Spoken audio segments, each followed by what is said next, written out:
Are you enjoying the game today, too? That is certainly the question. And speaking of enjoyment, we've got a huge deep dive today on a game that didn't just, exist in the puzzle genre.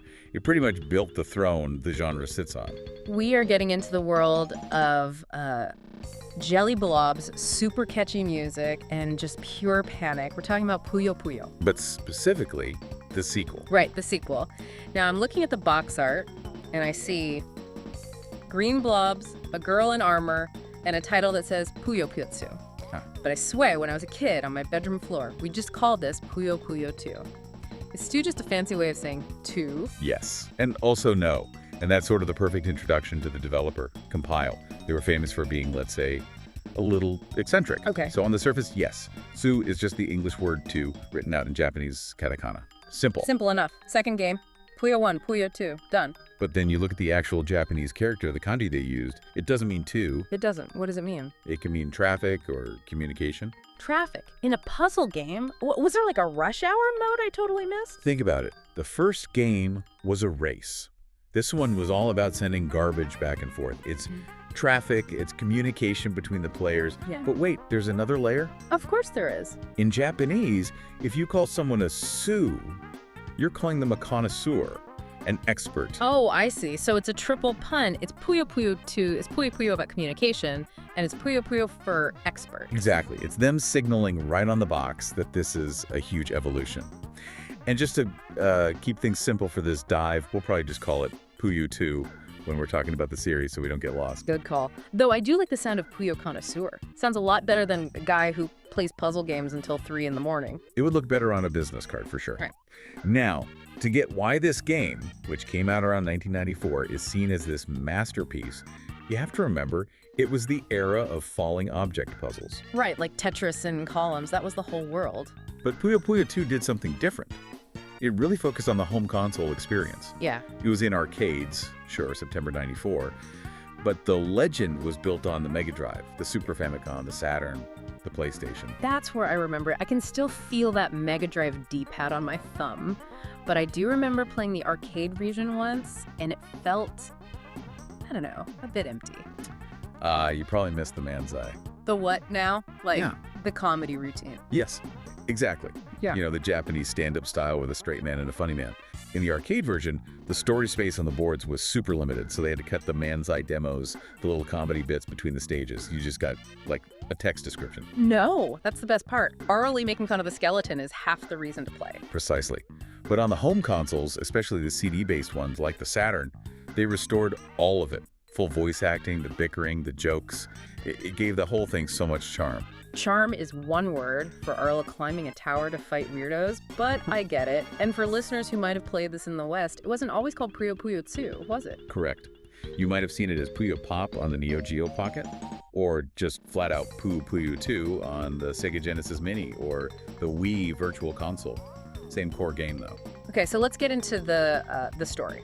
We've got Arle Nadja, our hero, and her little yellow buddy, Carbuncle. They're climbing a tower, and at the top, Satan. Or the Dark Prince in some versions. But yeah, the story is, well, it's basically non-existent. It's just an excuse for Arle to fight a new weirdo on every single floor. And the tower has this whole structure, right? The 8 generals on level 1, the 6 poets on level 2. This sounds very corporate. It gives it a sense of progression. You're climbing a ladder. You start with the Hachibushi, the 8 generals, and you work your way all the way up to those 3 on level 6. Those 3. I love how ominous that sounds. And of course, the hidden boss, Masked Satan. The great mystery of our time. It's the worst disguise ever. It's just Satan in a cheap mask, and the game plays it completely straight. And that's the humor, right? It's that self-aware silliness that makes characters like Schizo or Draco Centauros so memorable. Oh, Schizo. The guy who is always accidentally saying the wrong thing. And Draco's attitude. I'm so glad the console versions had voices. It made it feel like a personality clash, not just falling blocks. It really did. Yeah. But the characters draw you in, and the mechanics keep you playing for decades. We have to talk about the big revolution here. Because you played the first one, right? Puyo Puyo 1. I did, and it was, honestly, it was stressful. It felt kind of unfair. Because it was brutal. It was all about who could kill the fastest. You make a chain, you drop garbage, they lose. There was no real defense. You saw garbage coming, you might as well just put the controller down. Exactly. It was a race. But Puyo Puyo 2 feels different. It feels more like a sport. That's the perfect word for it. The sequel introduced the offset rule, or Sousai, and that changed everything. The offset, yes. This is the magic. Explain it for someone who might not know. Okay, think of it like this. Your opponent sends a huge attack, say 30 garbage Puyos are about to ruin your day. In the first game, you're just done for. Right. Game over. But with offset, if you clear your own Puyos before their garbage lands, you can fight back. You generate your own attack power. And it cancels theirs out, like a shield. It's better than a shield. It subtracts your power from theirs.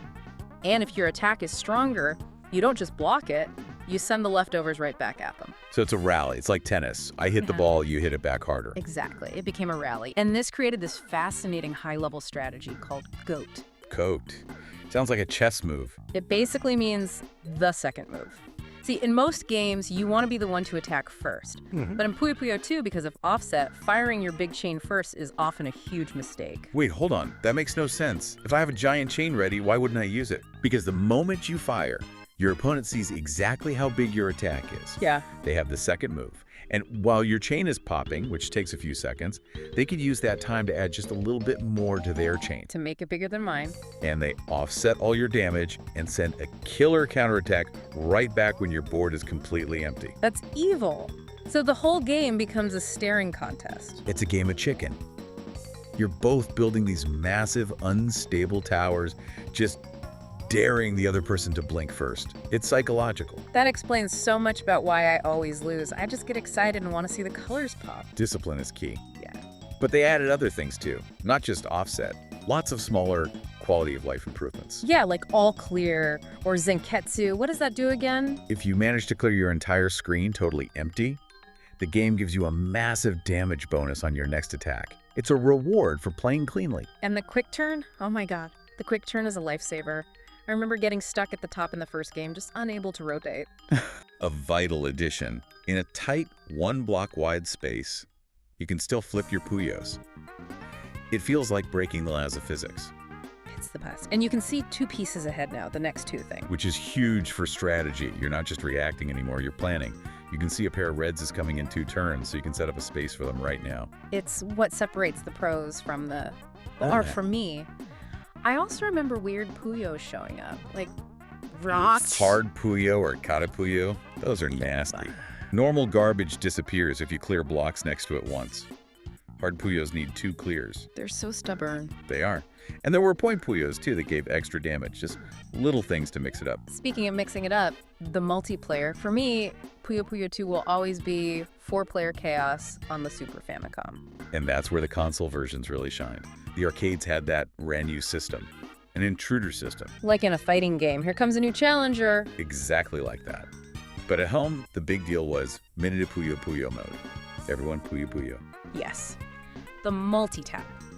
Plugging that gray brick into the Super Famicom and having 4 people on these tiny little screens just screaming at each other. It was amazing. It was. Or linking Game Gears with a cable. It turned the duel into a free-for-all.